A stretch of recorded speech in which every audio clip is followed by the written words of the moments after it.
Hello everyone, very good morning to all of you. आप सभी का सुमन क्लासेस चैनल में स्वागत है और हार्दिक धन्यवाद है। दोस्तों, पिछले वीडियो में मैंने राधा कृष्णन आयोग पे बात की थी और आपने उसमें देखा और समझा होगा कि जो राधा कृष्णन आयोग 1948 ये पूरी तरह से विश्वविद्यालय शिक्षा के संबंध में बात कर रहा था, हायर एजुकेशन के संबंध में उसने बात की। आज हम जिस पे बात करने वाले हैं, मुदालियर कमीशन जिसको कहते हैं, मुदालियर आयोग, ये माध्यमिक शिक्षा से संबंधित है और इसके बारे में हम बात करेंगे। मुदालियर कमीशन यानी मुदालियर आयोग 1952-53, इसी को हम माध्यमिक शिक्षा आयोग भी कहते हैं।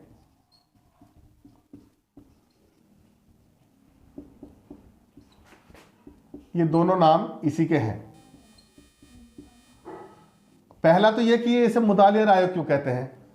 मुदालियर आयोग यानी मुदालियर कमीशन इसलिए इसको कहते हैं कि जिस समय 1952 में ये आयोग बनाया गया, उस समय मद्रास के जो एक विश्वविद्यालय था, उसके जो कुलपति थे, उसमें जो कुलपति थे डॉक्टर लक्ष्मण स्वामी मुदालियर, उनकी अध्यक्षता में एक कमेटी बनाई गई थी और उनकी अध्यक्षता में एक कमेटी बनी थी, आयोग बना था, इसलिए उनके नाम पर इसको मुदालियर आयोग कहते हैं। एक तो ये क्लियर हो गया। इसको दूसरे नंबर पे माध्यमिक शिक्षा आयोग क्यों कहा गया?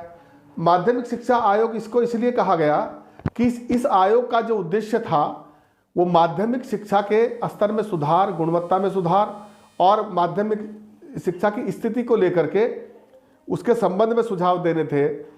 तो क्योंकि इसने पूरा जो इसका कार्य क्षेत्र था वो माध्यमिक शिक्षा का था, इसलिए इसको माध्यमिक शिक्षा आयोग भी कहा गया। 1948 में जो राधा कृष्णन आयोग बना, उसने उच्च शिक्षा के क्षेत्र में सुधार की बातें कही और उसके अनुसार उसमें सुधार होने लगा। लेकिन बाद में ये महसूस किया गया कि यदि माध्यमिक शिक्षा के स्तर में हम सुधार नहीं करेंगे तो जो बच्चे माध्यमिक से होकर के आते हैं और हायर एजुकेशन में जाते हैं, उच्च शिक्षा में जाते हैं, वहाँ उनको सही तरह से सफलता नहीं मिलती, क्योंकि माध्यमिक शिक्षा की जो स्थिति थी वो दोषपूर्ण थी, उसमें बहुत सारी कमियां थी। इसलिए यह महसूस किया गया कि पहले माध्यमिक शिक्षा का जो स्तर है उसी को सुधार किया जाए, ताकि वहाँ से जो बच्चे हायर एजुकेशन में या विश्वविद्यालय शिक्षा में आते हैं वो वहीं से ठीक होकर के आए, तो उससे माध्यमिक शिक्षा का स्तर भी सुधरेगा और विश्वविद्यालय शिक्षा का स्तर भी सुधरेगा। इस बात को ध्यान में रख करके इस आयोग की जो है स्थापना की गई और सरकार ने ये महसूस किया कि माध्यमिक शिक्षा के क्षेत्र में सुधार किया जाना चाहिए। तो 23 सितंबर, ये इसकी तिथि भी है, 23 सितंबर 1952 को 52 में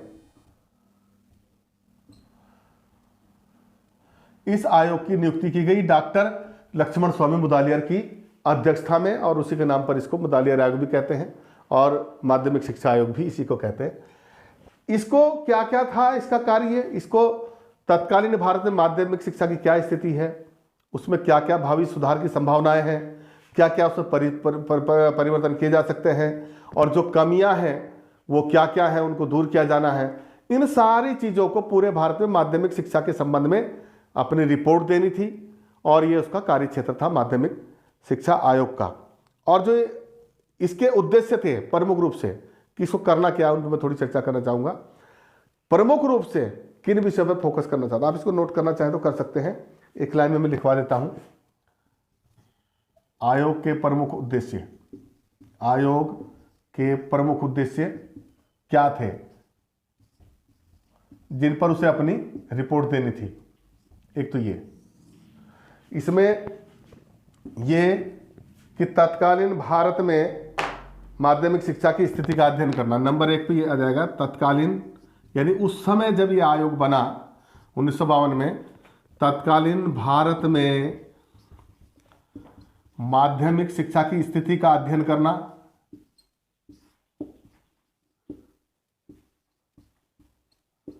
शिक्षा की स्थिति का अध्ययन करना, क्या स्थिति है, क्या कमियां हैं, क्या क्या सुधार हो सकता है, ये सारा तभी होगा जब हम इसका अध्ययन करेंगे। और इसके अध्ययन करने के बाद इसके पुनर्गठन के संबंध में इसके पुनर्गठन एवं सुधार हेतु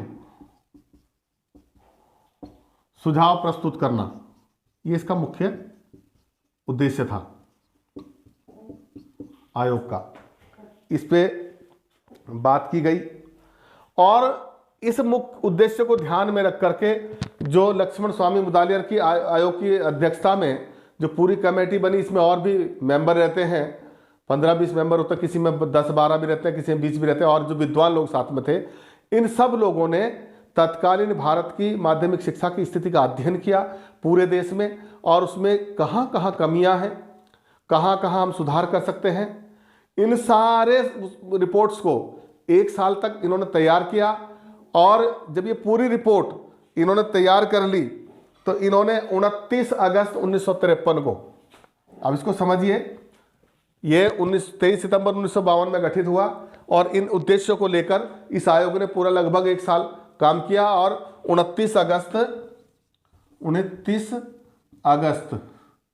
1953 को अपना एक दस्तावेज, यानी जिसमें सुझाव थे सुधार संबंधी और जो भी रिपोर्ट्स थी आयोग की, वो उन्होंने सरकार को सौंपी।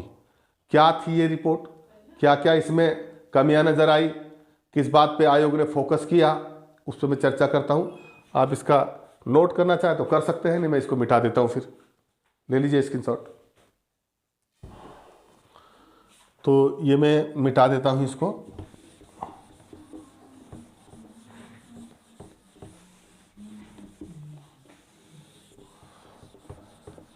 इसमें जब 1 साल तक अध्ययन करने के बाद अपनी रिपोर्ट 29 अगस्त 1953 को सरकार को सौंपी। ये रिपोर्ट जो थी 240 पेज का एक दस्तावेज था, ये थोड़ा आपको याद करने के लिए मैं बता दूं, 240 पेज की ये रिपोर्ट थी। और इस रिपोर्ट में आयोग ने सबसे पहले जो तत्कालीन माध्यमिक शिक्षा थी उसकी कमियों की ओर सरकार का ध्यान खींचा कि इसमें क्या क्या कमियां हैं, उस पर उन्होंने बातें की। और 5-7 बिंदु पे उन्होंने जो अपनी संक्षिप्त रिपोर्ट दी वो इस प्रकार की कि नंबर 1, प्रचलित माध्यमिक शिक्षा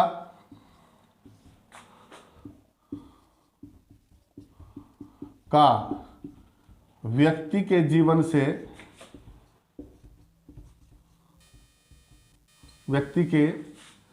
जीवन से कोई संबंध नहीं।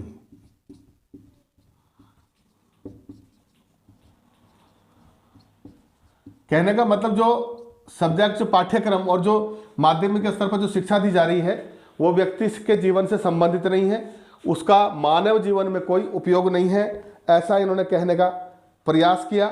और इसका कोई उद्देश्य भी नहीं है, ये उद्देश्यहीन है, ये इन्होंने और जोड़ा इसमें, उद्देश्यहीन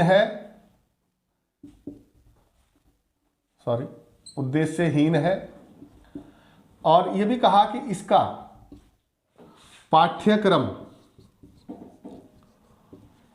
एकांगी है, मतलब ये मनुष्य के एकाध पक्ष का ही विकास करता है, सर्वांगीण विकास नहीं करता।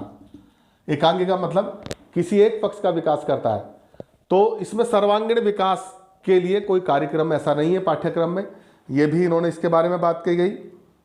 और दूसरी बात जो इन्होंने कही वो कही कि शिक्षण विधियां जो हैं, शिक्षण विधियां परंपरागत हैं और दोषपूर्ण हैं, पढ़ाने के तरीके ठीक नहीं हैं, ये इन्होंने इस पे बात कही। पहले इन्होंने कमियों को उजागर करने के लिए सरकार का ध्यान इस तरफ खींचा। और इन्होंने ये भी कहा कि जो परीक्षा प्रणाली है, परीक्षा प्रणाली ये भी दोषपूर्ण है, स्पष्ट मूल्यांकन नहीं होता है, ये इन्होंने कहा इसके बारे में। और एक चीज इन्होंने ये कही कि शिक्षक और शिक्षार्थी, यानी जो टीचर और स्टूडेंट का अनुपात होना चाहिए, कितने छात्रों पर कितने टीचर होने चाहिए, वो जो अनुपात है वो भी गड़बड़ा रहा है। कहीं बहुत ज़्यादा छात्र संख्या है तो टीचर उपलब्ध नहीं है, और कहीं टीचर ज़्यादा है तो छात्र उतनी संख्या में नहीं है। इसे शिक्षक अनुपात कहते हैं। तो शिक्षक और विद्यार्थी का जो अनुपात है वो ठीक नहीं है, ये भी इन्होंने इस पर फोकस किया, ये अनुपात में होना चाहिए। शिक्षक विद्यार्थी या शिक्षार्थी का अनुपात सही नहीं है, ये इन्होंने कहा है। ये भी एक कमी है जिसके कारण पढ़ाई जो है प्रभावित होती है। और एक इन्होंने ये भी कहा कि माध्यमिक विद्यालयों में अनुशासन नहीं है, माध्यमिक विद्यालयों में अनुशासन नहीं है, ये भी इन्होंने कहा। और जब अनुशासन नहीं है तो पढ़ाई का स्तर तो अपने आप ही गिर जाता है। इन मुख्य बिंदुओं पर माध्यमिक शिक्षा की जो कमियां थी, इस पर सरकार का ध्यान खींचने के लिए रिपोर्ट में ये बिंदु रखे गए और फिर उन्होंने नए तरीके से इसको माध्यमिक शिक्षा को डिफाइन करने का प्रयास किया और उसके संबंध में अपने सुझाव देने शुरू किए। तो इसका आप स्क्रीनशॉट लेना चाहे तो ले लीजिए, मैं मिटाता हूं, आगे बढ़ते हैं। ये आपने स्क्रीनशॉट ले लिया होगा तो मैं मिटाता हूं, आगे हम बात करते हैं। ये तो थी कमियां जो आयोग ने पाई, संक्षेप में इन्होंने इसका उल्लेख किया। लेकिन इसके साथ साथ जब आयोग ने कहा कि माध्यमिक शिक्षा के क्या क्या उद्देश्य होने चाहिए, वो भी आयोग ने स्पष्ट करते हुए अपने रिपोर्ट में माध्यमिक शिक्षा के उद्देश्य निर्धारित किए। मैं उन उद्देश्यों पर बात करता हूं, क्या क्या उद्देश्य उन्होंने माध्यमिक शिक्षा के बताए, क्या क्या उद्देश्य हो सकते हैं और क्या क्या होने चाहिए, इस पर उन्होंने अपनी रिपोर्ट की। माध्यमिक शिक्षा के उद्देश्यों के संबंध में, शिक्षा के उद्देश्य यानी मुदालियर आयोग ने जो शिक्षा के उद्देश्य तय किए माध्यमिक शिक्षा के, उस पर मैं बात कर रहा हूं। माध्यमिक शिक्षा के उद्देश्य क्या होने चाहिए मुदालियर कमीशन के आधार पर, यानी इस माध्यमिक शिक्षा आयोग के आधार पर। इसमें इन्होंने सबसे पहले कहा कि विद्यार्थियों में नंबर 1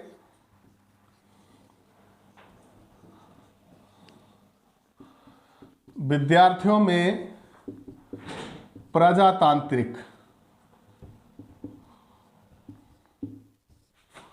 मूल्यों का विकास करना, इस पे मैं बात करता हूं, पहले लिख लेते हैं। मूल्यों का विकास करना, एक तो ये इन्होंने इसका उद्देश्य तय किया। जो दूसरी इन्होंने बात कही वो ये कही कि व्यवसाय के संबंध में भी बात कही, व्यावसायिक एवं सामाजिक कुशलता का विकास करना। व्यावसायिक एवं सामाजिक कुशलता का विकास ये होना चाहिए, इसके संबंध में इन्होंने बात कही। और तीसरी बात जो इन्होंने कही कि व्यक्तित्व का सर्वांगीण विकास होना चाहिए, यानी व्यक्तित्व का सर्वांगीण विकास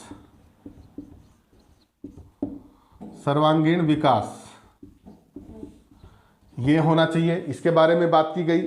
और एक जो महत्वपूर्ण बात है वो ये थी कि नेतृत्व क्षमता का विकास, नेतृत्व क्षमता का विकास, मैं इस पर बिंदुवार बात करूंगा, ये बहुत महत्वपूर्ण टॉपिक है। देखिए, सबसे पहली बात तो ये थी कि जो मुदालियर आयोग आया और मुदालियर कमीशन आया स्वतंत्र भारत में आया।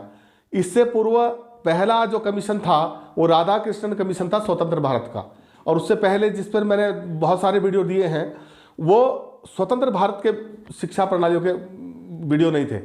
आपने देखा होगा कि स्वतंत्र भारत में जब भारतीय लोगों ने भारत के बारे में नए ढंग से सोचना शुरू किया, तो क्योंकि भारत एक गणराज्य बन चुका था, लोकतांत्रिक देश था, और हमारा जो संविधान है वो लोकतांत्रिक व्यवस्था उसमें है, इसलिए ये जरूरी था कि जो भारत के लोग हों उनको भारतीय संविधान के बारे में, वहाँ के अनुसार हमारे संविधान के अनुसार जीवन व्यतीत करने के बारे में और उसके अनुसार देश का निर्माण करने के बारे में, ये सारी चीज़ें तभी हो पाएंगी जब हम शिक्षा में इसको सम्मिलित करेंगे। तो स्वतंत्र भारत में जब माध्यमिक शिक्षा का पहला कमीशन आया तो इन्होंने जो शिक्षा के उद्देश्य तय किए, जैसे इन्होंने कहा था कि पहले वाले में इन्होंने कहा कि जो पुरानी शिक्षा पद्धति है उसका जीवन से कोई संबंध नहीं है, और बहुत सारी बातें जो मैं लिखा चुका हूँ। नए सिरे से जब इन्होंने माध्यमिक शिक्षा के उद्देश्य तय किए तो उनमें महत्वपूर्ण ढंग से एक बात कही कि प्रजातांत्रिक, विद्यार्थियों में प्रजातांत्रिक मूल्यों का विकास करना, या इसको आप नागरिकता भी कह सकते हैं, प्रजातांत्रिक नागरिकों का भी कह सकते हैं आप, नागरिकता का विकास करना, ये भी लिख सकते हैं, ये भी आप लिख सकते हैं यहाँ पर, नागरिकता का विकास करना, यानी जो लोग हैं उन्हें प्रजातांत्रिक नागरिकता का विकास करना। ये इसलिए जरूरी था कि भारत जब आज़ाद हो चुका है तो भारत में हमें एक स्वतंत्र नागरिकों का और अच्छे नागरिकों का निर्माण करना है, ताकि जो आने वाले समय में, भविष्य में जिन्होंने देश को चलाना है, यदि उनके अंदर प्रजातांत्रिक विचारधारा नहीं होगी, स्वतंत्रता पूर्वक जीवन शैली जीने की आदतें नहीं होंगी, और हमें अपने संविधान के प्रति किस प्रकार कार्य करना है, किस प्रकार देश को चलाना है, ये सब भावी नागरिकों के ऊपर था, और भावी नागरिक हमें तैयार करने थे शिक्षा के द्वारा। इस बात को ध्यान में रख करके कहा गया कि जो नागरिक होंगे वो विद्यार्थियों में प्रजातांत्रिक नागरिकता का विकास करना या मूल्यों का विकास करना। दूसरी बात इसमें कहेगी व्यावसायिक और सामाजिक कुशलता। स्वतंत्र भारत में अब हमें आत्मनिर्भर बनना है, तो आत्मनिर्भर बनने के लिए जरूरी था कि व्यावसायिक रूप से हम आत्मनिर्भर बने, और सामाजिक कुशलता यानी समाज में हम अच्छी तरह से समायोजित कर सकें, क्योंकि यहाँ विभिन्न धर्मों, विभिन्न जातियों, विभिन्न भाषा, बोली और संस्कृति वाले लोग रहते हैं। तो सामाजिक कुशलता का मतलब है कि जब हम प्रत्येक समाज में अपने आप को अच्छी तरह बिना तकलीफ के समायोजित कर सकें, ना दूसरे को तकलीफ हो ना अपने को तकलीफ हो, ऐसा समायोजन करना सीखें, तो उसको कहते हैं सामाजिक कुशलता, सोशल स्किल जिसको हम कहते हैं। तो वो होनी चाहिए, और ये तभी होगा जब बच्चों में इस तरह का पाठ्यक्रम होगा, इस उद्देश्य को ध्यान में रख करके हम शिक्षा देंगे। तीसरा था व्यक्तित्व का सर्वांगीण विकास, यानी होल डेवलपमेंट, मनुष्य का, उसका सामाजिक विकास, आर्थिक विकास, मानसिक विकास, राजनीतिक विकास, और उसका फिजिकल जो है शारीरिक, मानसिक, प्रत्येक प्रकार का विकास। और इस सर्वांगीण विकास के कारण जब नए ढंग से एक नए नागरिक तैयार होंगे तो आने वाले देश में हमारे समृद्धि होगी और हमारा देश का अच्छे राष्ट्र का निर्माण हम कर सकेंगे। दूसरा बिंदु था नेतृत्व क्षमता का विकास, क्योंकि भारत में जो लोकतांत्रिक प्रणाली है, हमारे यहाँ जो देश को चलाने वाले लोग हैं, जो लीडर होते हैं, नेता होते हैं, यानी जनता के द्वारा चुना गया, जनता के लिए जो शासन होता है, और उसमें भविष्य में अच्छे नेताओं की जरूरत पड़ती है। और अच्छे नेता तभी तैयार होंगे जब शिक्षा के द्वारा हम उनमें लीडरशिप डेवलप कर पाएंगे, यानी अच्छी नेतृत्व क्षमता, लीडरशिप कैपेसिटी जो है वो डेवलप होगी, तभी अच्छे नागरिक तैयार होंगे। आने वाले भविष्य में देश को चलाने के लिए अच्छे नागरिकों की जरूरत है, अच्छे नेताओं की जरूरत हो, तो उसके लिए कुशल नेतृत्व का विकास, क्षमता का विकास होना चाहिए। ये इसके उद्देश्य तय किए गए। तो ये तो थे इसके उद्देश्य। इसके अलावा मैं इसका आप नोट करना चाहे तो कर सकते हैं, नहीं तो मैं इसके एक बिंदु और लिखा देता हूं। इसमें एक दूसरा, ये तो आ गया उद्देश्यों की बात। इन्होंने माध्यमिक शिक्षा के पुनर्गठन के संबंध में भी एक सुझाव दिया था। पुनर्गठन माने शिक्षा का, माध्यमिक शिक्षा का पुनर्गठन, ये मैं शॉर्ट में लिख रहा हूं, माध्यमिक शिक्षा पुनर्गठन। इसके संबंध में इन्होंने एक बात कही कि माध्यमिक शिक्षा का जो कार्यकाल है वो 7 वर्ष का माना जाना चाहिए, और ये 7 वर्ष जो है 2 भागों में विभाजित होनी चाहिए। कैसे? इसका कार्यकाल यानी पुनर्गठन जो है माध्यमिक शिक्षा किस प्रकार की होनी चाहिए, 7 वर्ष का कार्यकाल हो ये माध्यमिक शिक्षा का। और इसमें भी उन्होंने कहा कि पहला निम्न माध्यमिक, जिसको कहा गया निम्न माध्यमिक, इसको हम जूनियर भी बोलते हैं, ये 3 वर्ष का, यानी 6, 7, 8, कक्षा 6, 7, 8, और उच्च माध्यमिक ये 4 वर्ष का हो, यानी 9, 10 और 11, 12 क्लास 6, 7, 8 और यहाँ 9, 10, 11, 12, ये 7 वर्ष का कार्यकाल इन्होंने माना है। और ये माध्यमिक शिक्षा आयोग ने कहा कि इसको 2 भागों में विभाजित किया जाना चाहिए, यानी जूनियर सेक्शन और सीनियर सेक्शन। तो ये इन्होंने माध्यमिक शिक्षा के गठन के संबंध में भी अपने विचार दिए। इसको आप नोट करना चाहें तो कर सकते हैं। मैं फिर अगले टॉपिक पे बढ़ता हूं, जो आयोग ने सुझाव दिए हैं उनके बारे में बात करेंगे। तो ये आपने स्क्रीनशॉट ले लिया होगा। जो माध्यमिक शिक्षा ने, जो आयोग था माध्यमिक शिक्षा का, इसने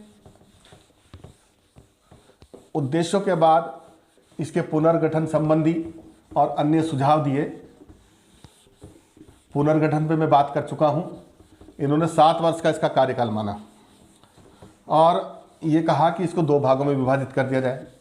इसके अलावा इन्होंने और भी सुझाव दिए आयोग ने ये कहा, मैं सुझावों की बात कर रहा हूं, ये सुझाव ही थे। नंबर 1, पुनर्गठन के अलावा इन्होंने जो सुझाव दिए वो ये कहे कि आयोग ने जो है 11+3, आयोग ने 11+3, एक तो ये सुझाव दिया, और या फिर इन्होंने ये कहा कि 10+1+3 का फार्मूला भी दिया।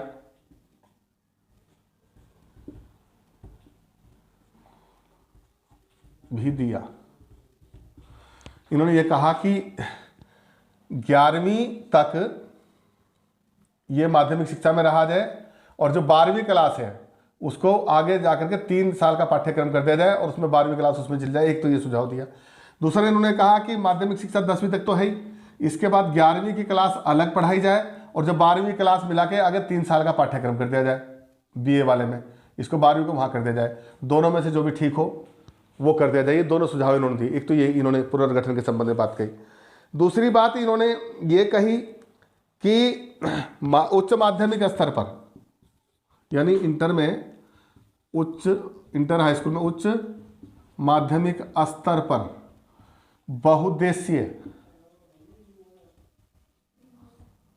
बहुउद्देशीय विद्यालय खोले जाएं।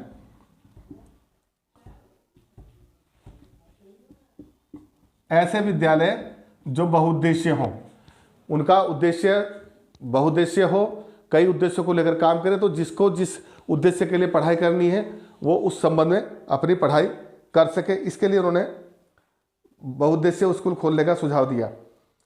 इन्होंने ये भी कहा कि माध्यमिक स्तर पर विभिन्न पाठ्यक्रम चलाए जाएं। इससे क्या होगा कि छात्रों को अपने मन मुताबिक, अपनी रुचि के अनुसार, अपनी इच्छा के अनुसार कोई भी विषय चुन करके उसमें अध्ययन करने की स्वतंत्रता मिल सकेगी। विभिन्न पाठ्यक्रम का मतलब आप वहाँ पे साइंस भी चलाएं, आर्ट भी चलाएं, वाणिज्य चलाएं, कृषि चलाएं, पॉलिटेक्निक चलाएं, व्यावसायिक पाठ्यक्रम चलाएं। तो ये उच्च माध्यमिक स्तर पर सारे पाठ्यक्रम होने चाहिए जिससे छात्रों को अपने विषयों के चयन में कोई दिक्कत ना हो। इसके संबंध में इन्होंने ये बात कही गई। देखिए, और दूसरा इन्होंने ये भी कहा कि छात्राओं के लिए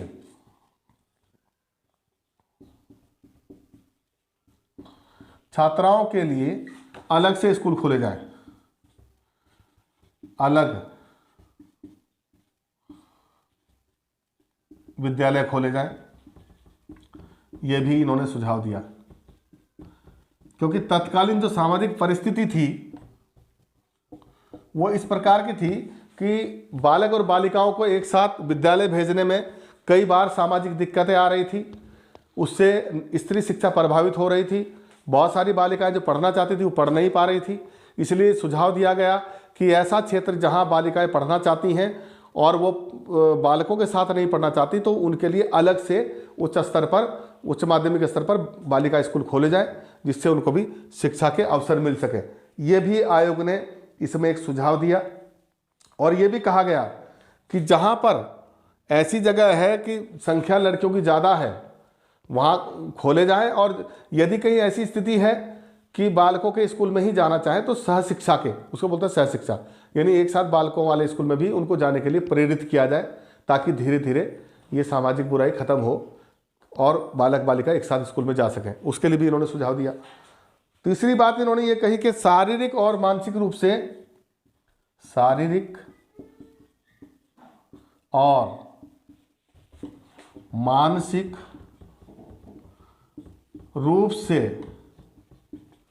विकलांग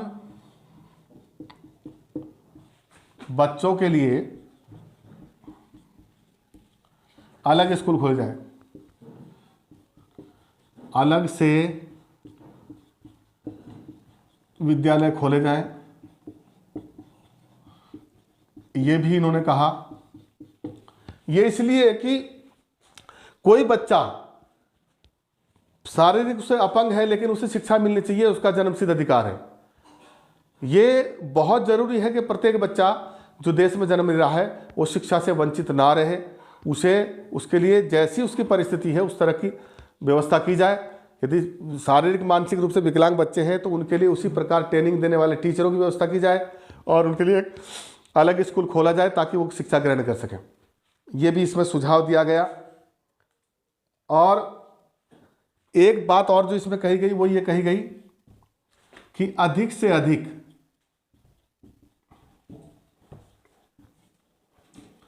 पॉलिटेक्निक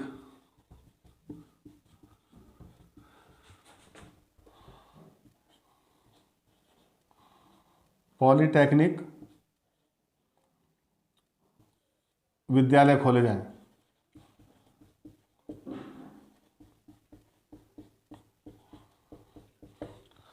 क्योंकि हमारे देश में जब स्वतंत्र भारत के अंदर बालकों को शिक्षित करने की बात आई तो ये सवाल ये भी आया कि हमारे देश में अच्छा राष्ट्र अगर बनाना चाहते हैं भारत को तो अच्छे इंजीनियर्स, अच्छे डॉक्टर्स, अच्छे टेक्नीशियन, अच्छे मैकेनिक्स, ये सारी चीज़ें हमारे पास तभी होंगी जब हमारे पास माध्यमिक स्तर पर पॉलिटेक्निक कॉलेज खुलेंगे। तो बच्चे अच्छी पढ़ाई कर करके अपने जीवन में आगे बढ़ सकेंगे और राष्ट्र को मजबूती देने का काम करेंगे। इसलिए ये सुझाव दिया गया कि माध्यमिक स्तर पर ये जो इसके बाद बच्चा जाता है टेक्निकल कॉलेजों में तो ये पॉलिटेक्निक जगह जगह खोले जाएं, इसमें कोई कमी ना आए, जिससे अच्छे युवा हमारे पास तैयार होंगे और भारत के निर्माण में वो अपना सहयोग दे सकेंगे। तो ये तो थे कुछ प्रमुख सुझाव जो स्ट्रक्चर से संबंधित यानी माध्यमिक शिक्षा के पुनर्गठन से संबंधित थे। इसके बाद वित्त और प्रशासन कैसा हो, इसे कौन देखेगा, कौन इनको चलाएगा, उसके संबंध में भी आयोग ने अपने सुझाव दिए। आप इसका स्क्रीनशॉट लेना चाहें तो लीजिए। मैं फिर वित्त और प्रशासन संबंधी जो आयोग के सुझाव हैं उन पर बात करता हूं। तो ये स्क्रीनशॉट आपने लिया होगा।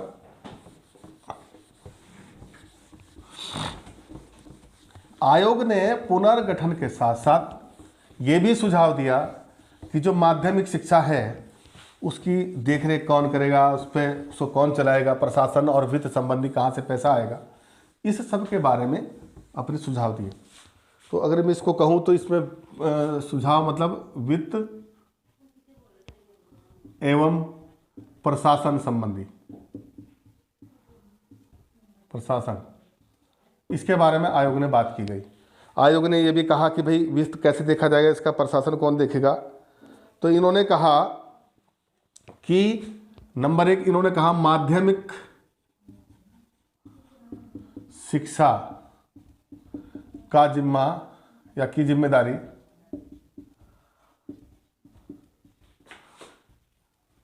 केंद्रीय शिक्षा सलाहकार परिषद को दी जाए, परिषद को सौंपी जाए।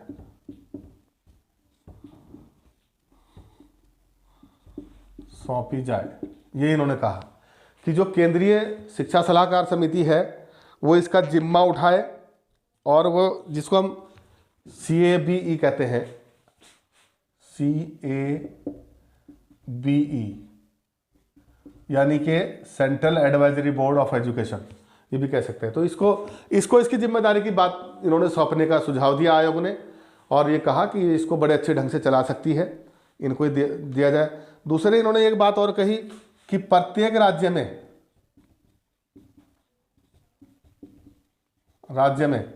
ये CAB में शॉर्ट में लिख देता हूं, इसकी ब्रांचें खोली जाएं, इसकी में की परिषद का गठन किया जाए, ये भी इन्होंने कहा। एक सुझाव इन्होंने और दिया कि राज्य में माध्यमिक शिक्षा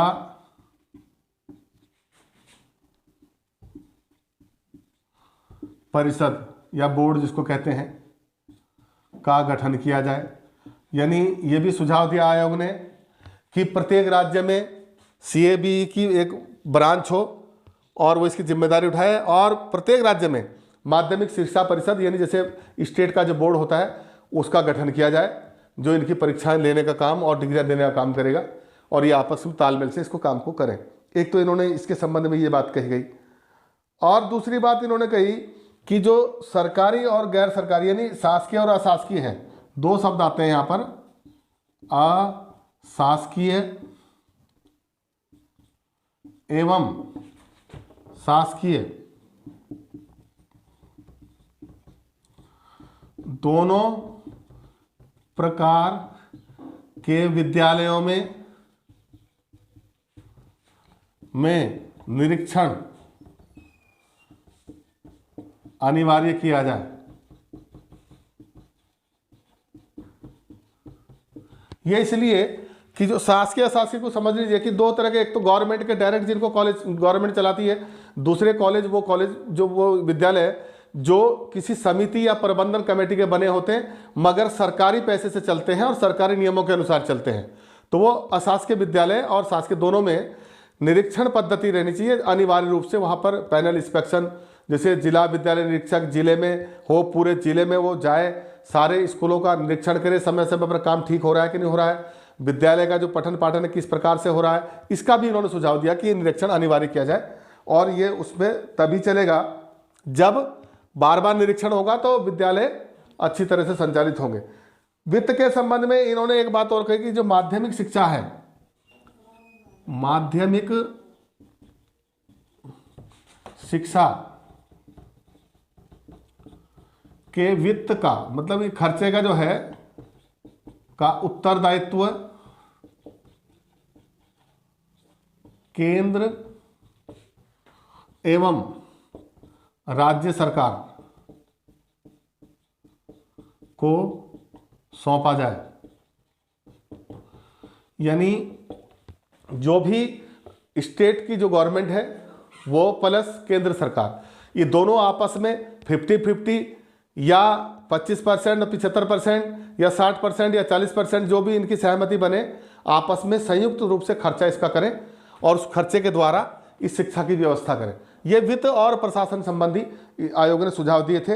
इसका आप स्क्रीनशॉट लेना चाहें लीजिए, मैं फिर आगे बढ़ता हूं। ये स्क्रीनशॉट आपने लिया होगा। अब मैं आगे बढ़ता हूं।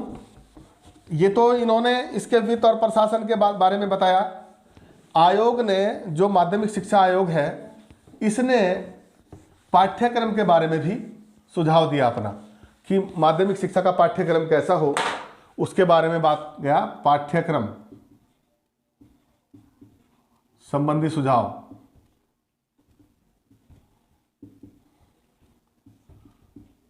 आयोग ने क्या क्या इसके बारे में कहा, इस पे मैं बात करूंगा। यानी जो माध्यमिक शिक्षा आयोग था उसने माध्यमिक शिक्षा के लिए पाठ्यक्रम से संबंधित बात कही। एक तो इन्होंने ये कहा कि पाठ्यक्रम लचीला हो, यानी कि पाठ्यक्रम लचीला हो और जीवन से संबंधित हो। ये बात इन्होंने कही, पाठ्यक्रम के संबंध में जीवन से संबंधित हो। जो व्यक्ति इस पाठ्यक्रम को पढ़े वो उसके जीवन से संबंधित हो और उसके जीवन में सुधार आए। एक तो ये जरूरी था, जो मैं पहले बिंदु पे इसकी चर्चा कर चुका था। तो ये इन्होंने इसके बारे में कहा और इसमें यह भी कहा गया साथ साथ कि विभिन्न विषयों का इसमें समावेश हो, विभिन्न विषयों का समावेश हो, ये इसमें होना चाहिए। यदि विभिन्न विषयों का समावेश नहीं होगा तो व्यक्ति के जीवन से संबंधित पाठ्यक्रम नहीं हो पाएगा, क्योंकि हमारा जो जीवन है वो बहुउद्देशीय है और विभिन्न अंगों से जुड़ा रहता है जीवन में। तो ये इन्होंने बातें कही। और इन्होंने एक बात दूसरी जो कही कि जूनियर हाई स्कूल का पाठ्यक्रम, जूनियर स्तर पर पाठ्यक्रम एक रूप हो, यानी सबके लिए एक जैसा पाठ्यक्रम हो, एक रूप हो, एक जैसा पाठ्यक्रम सभी के लिए। यानी कि कुछ स्कूलों में अलग है, दूसरे स्कूलों में अलग है, तीसरे स्कूलों में अलग है, एक रूप में होना चाहिए ताकि जूनियर स्तर तक सभी बच्चों को एक जैसा पाठ्यक्रम मिले और एक जैसी सोच उनको मिल पाए। और इस पाठ्यक्रम में उन्होंने विभिन्न विषयों के समायोजन की बात भी कही। उन्होंने कहा कि जूनियर स्तर पर जो है भाषा, सामाजिक विज्ञान, सामान्य ज्ञान, गणित और शिल्प और शारीरिक इच्छा आदि जरूरी होने चाहिए। इन्होंने कहा कि भाषा, गणित, सामान्य विज्ञान, सामाजिक विज्ञान,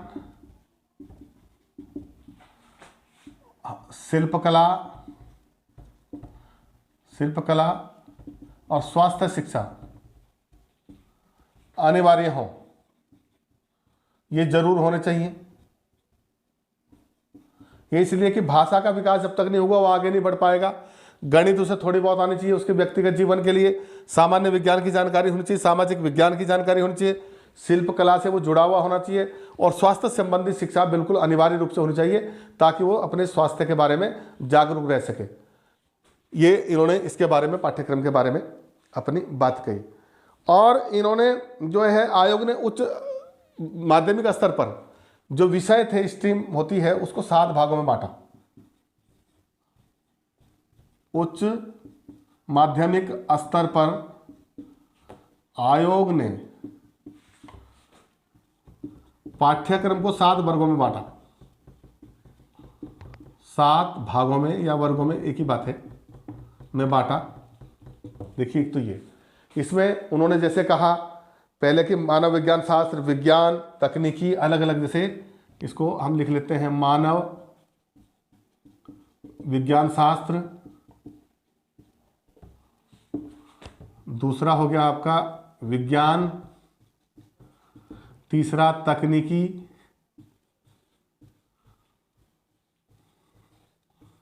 चौथा वाणिज्य,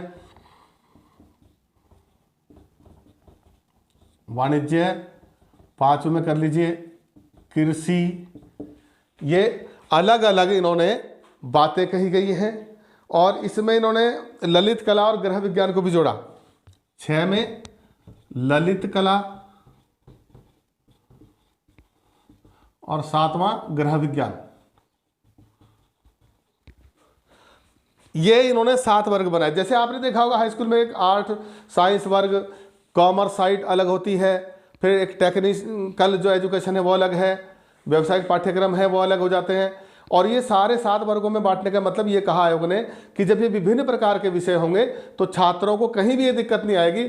जिसे जो गृह विज्ञान सीखना है वो गृह विज्ञान सीखे, जिसको तकनीकी सीखनी वो तकनीकी सीखे, जिसको वाणिज्य के क्षेत्र में जाना है वो वाणिज्य करे, और जिसको जो है दूसरे विषय पढ़ने हैं 7 वर्गों में से कोई भी चुने। और इनके साथ एक चीज़ और कर दी कि इनके साथ कॉमन रूप से जो भाषा के विषय हैं वो अनिवार्य रूप से सभी को लेने थे। माने कोई साइंस ले रहा है, विज्ञान वर्ग ले रहा है, तो उसको हिंदी, अंग्रेजी जो भी भाषाएं हैं, भाषाओं का भी एक अनुपात रखा, और उसके साथ उसको अनिवार्य रूप से वो भाषाएं भी लेनी थी। समूह के जितने भी विषय हैं, माने एक वर्ग में कितने विषय हैं, उनके साथ कुछ विषयों को अनिवार्य रूप से रखा, जैसे भाषा विज्ञान, सामान्य विज्ञान और शिल्पकला आदि।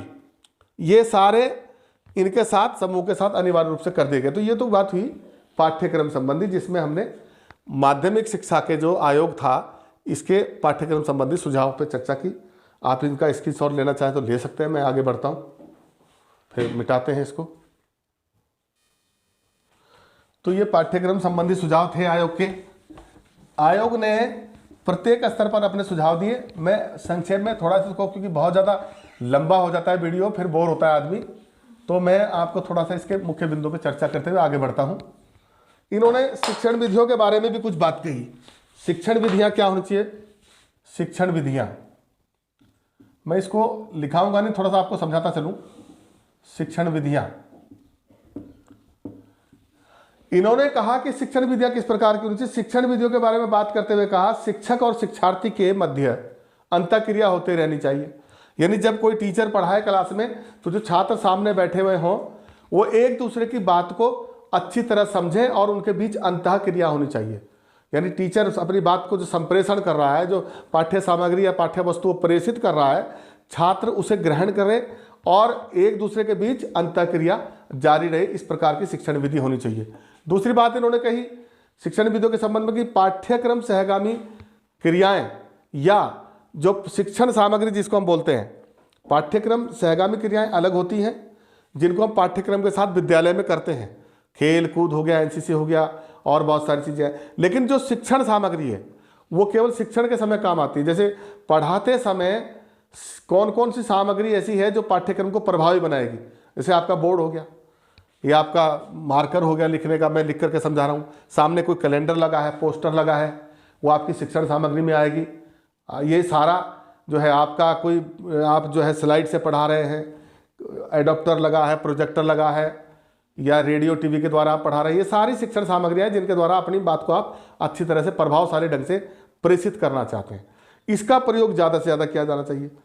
पोस्टर की जरूरत है पोस्टर, नक्शे की जरूरत है नक्शे की, चार्ट की जरूरत है चार्ट के द्वारा समझाएं। ये भी उन्होंने कहा कि इसके द्वारा जो है अच्छी तरह से शिक्षण कार्य हम कर सकते हैं। ये तो इन्होंने इसके बारे में किया गया। और इसके साथ साथ दृश्य और श्रव्य उपकरण, यानी दिखाई देने वाले उपकरण, जैसे मैं बता चुका हूँ, टीवी रेडियो ये श्रव्य दृश्य दोनों ही होता है, सुनाई भी देता है, दिखाई भी देता है। कई बार हम कैसेट लगाते हैं, ऑडियो होता है, उसमें केवल आवाज़ होती है, तो वो सुनने वाले उपकरण, उनके द्वारा हम समझाते हैं। तो इन सारे श्रव्य दृश्य उपकरणों का भी प्रयोग करके पाठ्यक्रम को या शिक्षण को रोचक बनाया जा सकता है। इसके संबंध में इन्होंने बात कही। दूसरी बात इन्होंने कही थी परीक्षा प्रणाली। मैं इसको थोड़ा समझाता चलूंगा आपको परीक्षा प्रणाली के बारे में। परीक्षा प्रणाली में इन्होंने कहा कि सतत मूल्यांकन किया जाना चाहिए, बार बार। ये नहीं कि आपने एक ही बार में परीक्षा ले ली साल भर में और उस दिन आप क्या मूल्यांकन करेंगे। इसलिए हर 2 महीने बाद, 3 महीने बाद आंतरिक परीक्षाएं करानी चाहिए। और बच्चे का सर्वांगीण विकास करने के लिए उसका चहुमुखी मूल्यांकन, उसके प्रत्येक पक्ष का मूल्यांकन किया जाना चाहिए। कि उसके अंदर कोई प्रतिभा छुपी हुई है तो उसका भी मूल्यांकन किया जाना चाहिए। वो अच्छा वक्ता है तो उसका मूल्यांकन किया जाना चाहिए। वो अच्छा खेल कूदने वाला है और खेलकूद करने वाला एथलीट्स है, खिलाड़ी बन सकता है, तो उसका भी मूल्यांकन किया जाना चाहिए। तो इसके लिए कहा गया कि सतत मूल्यांकन की प्रक्रिया विद्यालय में अपनाई जानी चाहिए, जिससे मूल्यांकन करने में कहीं भी किसी बालक के कोई चूक न रह जाए और उसको पहचानने में या उसकी कमियों को छांटने में या उसके सुधार में कोई दिक्कत ना हो। ये इन्होंने परीक्षा प्रणाली के बारे में कहा गया। और एक चीज़ और इन्होंने कही परीक्षा के लिए कि हम ज़्यादातर क्या करते हैं, निबंधात्मक प्रश्न देते हैं, यानी डिस्क्रिप्टिव क्वेश्चन देते हैं जिसमें बहुत ज़्यादा लंबा लंबा लिखना होता है, तो उसमें बच्चे का मूल्यांकन नहीं होता। उन्होंने कहा कि वस्तुनिष्ठ प्रयोग जो प्रश्न हैं उनको भी शामिल किया जाना चाहिए। दोनों प्रकार के प्रश्न दिए जाएं, ऑब्जेक्टिव टाइप, ऑप्शन वाले, और उनसे भी क्या है कि बच्चे के मूल्यांकन करने में मदद मिलती है। कई बार बहुत सारे बच्चे बहुत ज़्यादा लिखने की बजाय छोटे आंसर देने में ज़्यादा राहत महसूस करते हैं, तो ऐसे में सभी को एक मिला जुला करके ऑब्जेक्टिव टाइप क्वेश्चन भी दिए जाने। तो ये मूल्यांकन प्रणाली के बारे में इन्होंने कहा। तीसरी बात इन्होंने भाषा अध्ययन के बारे में की गई कि माध्यमिक स्तर पर भाषा का जो अध्ययन है वो किस प्रकार होना चाहिए। भाषा अध्ययन के बारे में इस आयोग ने जो है बहुत अच्छे अपने बात कही गई है। इन्होंने कहा कि माध्यमिक स्तर पर शिक्षा का जो माध्यम है माध्यमिक स्तर पर, उसमें मातृभाषा ऑब्लिक प्रादेशिक भाषा, ये इस माध्यम में होनी चाहिए पढ़ाई। और यहाँ पर मातृभाषा और प्रादेशिक भाषा से मतलब ये है कि जो आपकी मातृभाषा होगी, हो सकता है आपके प्रदेश में वही भाषा हो तो उसे प्रादेशिक भाषा भी कहते हैं। स्टेट की जो अपनी लैंग्वेज है उसी में आपका, आप पंजाब में रहते हैं, पंजाबी है, तो पंजाबी भाषा आपकी मातृभाषा भी, और जो वहाँ माध्यमिक स्तर तक पढ़ाई होनी चाहिए वो पंजाबी भाषा में ही होनी चाहिए। इन्होंने एक तो ये सुझाव दिया भाषा के संबंध में। दूसरा इन्होंने ये कहा कि निम्न माध्यमिक स्तर पर कम से कम 2 भाषाएं और उच्च माध्यमिक स्तर पर कम से कम 3 भाषाओं का अध्ययन किया जाना चाहिए। यानी निम्न माध्यमिक पर, यानी हाई स्कूल तक जो है 2 भाषा, यानी मातृभाषा और इसके साथ आपकी जो है राष्ट्रीय भाषा भी हो सकती है, 2 भाषा। उच्च माध्यमिक स्तर पर जो है इन्होंने कहा 3 भाषा, यानी पहली आपकी मातृभाषा, दूसरी आपकी राष्ट्रभाषा और तीसरी कोई भी अंतर्राष्ट्रीय भाषा जैसे अंग्रेजी हो सकती है। तो ये उस पर 3 भाषाएं अनिवार्य रूप से होनी चाहिए, या संस्कृत भी हो सकती है आपकी।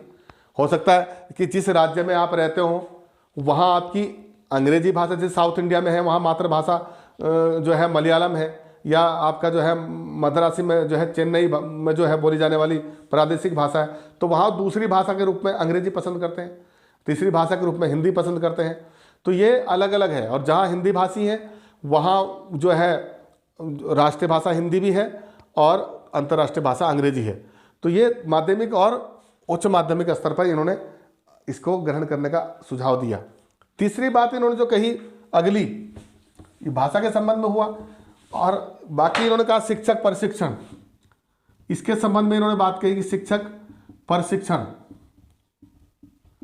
टीचरों का जो ट्रेनिंग है वो बहुत जरूरी होना चाहिए माध्यमिक स्तर पर। जितने भी टीचर वहां पर नियुक्त किए जाए वो योग्य हों और योग्यता के आधार पर उनको रखा जाए, और उनके लिए अनिवार्य रूप से प्रशिक्षण की व्यवस्था होनी चाहिए। बिना ट्रेनिंग किए हुए टीचर को नियुक्ति नहीं दी जानी चाहिए। और ये भी कहा गया कि विद्यालयों में जहाँ भी विद्यालय है, कॉलेज है, वहाँ टीचरों के चयन हेतु एक समिति बनाई जानी चाहिए।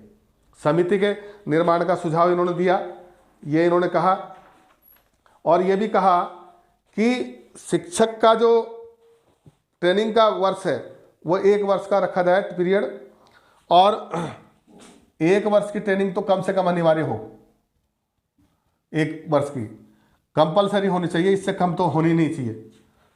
तो ये भी एक सुझाव दिया गया माध्यमिक शिक्षा द्वारा। जैसे आपने देखा होगा पहले बीएड 1 साल का होता था, तो बीटीसी भी कई बार जो 1 साल का फिर 2 साल का ऐसे होता रहा है, तो समय समय पर आयोग इसमें सुधार करता रहा। तो इन्होंने कहा मिनिमम 1 साल की टीचिंग का जो है कोर्स होना चाहिए, टीचर के लिए ट्रेनिंग का जो कोर्स है वो 1 साल का हो। दूसरी बात इन्होंने कही कि जब समान योग्यता है, समान योग्यता और समान कार्य पर समान वेतन दिया जाना चाहिए। यदि टीचरों की योग्यता 10 टीचर आपने रखे और 10 की योग्यता समान है और समान कार्य कर रहे हैं, तो उनको सैलरी जो है, जो वेतन है, वो भी समान रूप से दिया जाना चाहिए, किसी के साथ भेदभाव नहीं किया जाना चाहिए। इसके संबंध में इन्होंने ये बात कही कि ये बिल्कुल नहीं होना चाहिए। और एक चीज़ और इन्होंने कही कि जो टीचर वहाँ पर काम करते हैं उनके लिए 3 योजनाएं मुख्य रूप से की गई कि एक तो पेंशन होनी चाहिए उनकी, और उनका बीमा होना चाहिए, और उनका जो है भविष्य निधि, उसके बारे में इन्होंने बात की कि ये भी त्रिलाभकारी योजना लागू की जानी चाहिए। 3 लाभ उसको दिए जाने चाहिए, यानी पेंशन उसको मिलनी चाहिए, उसका बीमा होना चाहिए कवर, और उसको जो है भविष्य निधि यानी फंड जो है वो भी दिया जाना चाहिए, ताकि वो रिटायरमेंट के बाद अपना जीवन अच्छी तरह से गुजार सके। ये भी इसके अंदर उसमें सुझाव दिया गया आयोग के द्वारा। ये बहुत अच्छी बात इन्होंने कही गई।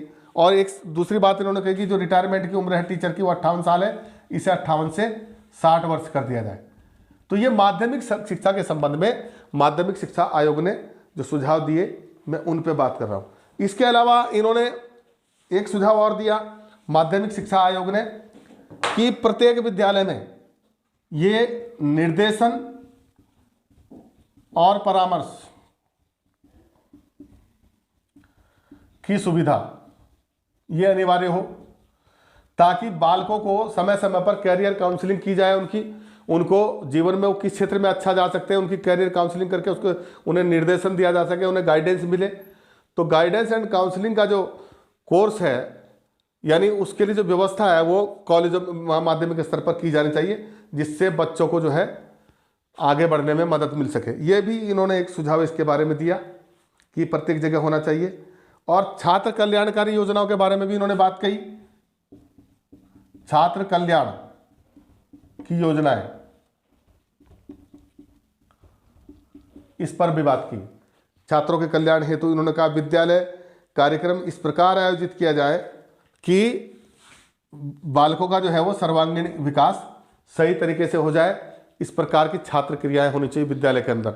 उनको पूरे अवसर मिलने चाहिए अपनी प्रतिभा निखारने के, अपने अंदर जो उनके टैलेंट है उसको बाहर निकालने के लिए उनको उचित अवसर दिए जाना चाहिए, ताकि उनके अंदर जो छुपी हुई प्रतिभा है वो कहीं दब न जाए। इसके बारे में उन्होंने बात कही। और पाठ्यक्रम सहगामी क्रिया, जिसकी मैं भी बात कर रहा था बीच में, पाठ्यक्रम सहगामी क्रिया है वो, जैसे पाठ्यक्रम 2 प्रकार का ज्ञान हम क्लास में देते हैं, एक तो सैद्धांतिक ज्ञान, एक व्यावहारिक ज्ञान। सिद्धांत का मतलब हमने क्लास में जो किताबों के द्वारा जो उसमें लिखा है उनके बारे में चर्चा की, आपको ज्ञान पेल दिया। लेकिन जब उसका व्यावहारिक पक्ष की बात आती है, माने हम स्वास्थ्य संबंधी बात कहते हैं कि एक्सरसाइज करना शरीर के लिए लाभकारी है, ये तो एक ज्ञान दे दिया, सैद्धांतिक ज्ञान के लाभकारी रहता है, व्यायाम करना चाहिए। लेकिन जब पाठ्यक्रम के बाद हम क्लास से बाहर ले जाते हैं, खेल कूद कराते हैं, बच्चों को खो खो कराते हैं, व्यायाम कराते हैं, पीटी कराते हैं, तो वो उसका व्यावहारिक पक्ष है। तो वो व्यावहारिक ज्ञान भी वहाँ दिया जाती है, उनको हम पाठ्यक्रम सहगामी क्रिया कहते हैं, कि जो पाठ्यक्रम के साथ क्रियाएं करने के लिए हमें स्कूल के अंदर मिलती हैं। विद्यालय के अंदर जैसे सांस्कृतिक कार्यक्रम हो गया, खेल कूद हो गए, आपका एनसीसी का कार्यक्रम हो गया, स्काउट गाइड के कार्यक्रम, ये सारी पाठ्यक्रम सहगामी क्रियाएं हैं। इनकी व्यवस्था अच्छी तरह से होनी चाहिए, क्योंकि सैद्धांतिक ज्ञान से बालकों में पूरी तरह सुधार नहीं आता जब तक वो व्यावहारिक रूप में क्रियान्वित ना हो। उसे व्यावहारिक रूप से वो जब तक ना सीखे तो ज्ञान स्थायी नहीं होता। ये इसमें कहा गया, बहुत महत्वपूर्ण बात है। और वास्तविक अर्थ क्लास के अंदर अनुशासन संबंधी इन्होंने बात कही गई कि अनुशासन के बारे में छात्रों को पूरी तरह से परिचित कराया जाए, वो अनुशासन के महत्व को समझें, ताकि वो स्वयं को अपने आप अनुशासित कर लें बिना किसी दबाव के। जब वो अनुशासन के महत्व को समझेंगे, उनके अर्थ से परिचित होंगे, तो स्वयं अनुशासित हो जाएंगे। एक तो ये इन्होंने कहा। और माध्यमिक स्कूलों में रेड क्रॉस, एनसीसी और स्काउट गाइड के जो है कार्यक्रम हो, इनको प्रोत्साहित किया जाना चाहिए, ये भी इन्होंने कहा। प्रत्येक विद्यालय में स्वास्थ्य की प्राथमिक जो उपचार है उसकी सुविधा होनी चाहिए, और जो निर्धन और गरीब छात्र हैं उनकी निःशुल्क जांच की भी व्यवस्था हो तो और अच्छा रहेगा, ये भी आयोग ने सुझाव दिया। तो दोस्तों, ये आज आपने माध्यमिक शिक्षा के संबंध में जो मुदालियर आयोग था, मुदालियर कमीशन 1952-53, इसके संबंध में मैंने चर्चा की है, इसके सुझाव पे बात की है विस्तार पूर्वक। और मुझे उम्मीद है कि आपको ये वीडियो पसंद आया होगा। सो इसको लाइक कीजिए, शेयर कीजिए, सब्सक्राइब कीजिए और ज़्यादा से ज़्यादा इसको आप आगे बढ़ाइए, ताकि मुझे भी आप लोगों से ये प्रोत्साहन मिल सके और मैं अगली वीडियो आपको लगातार डालता रहूं। सो जय हिंद, जय भारत।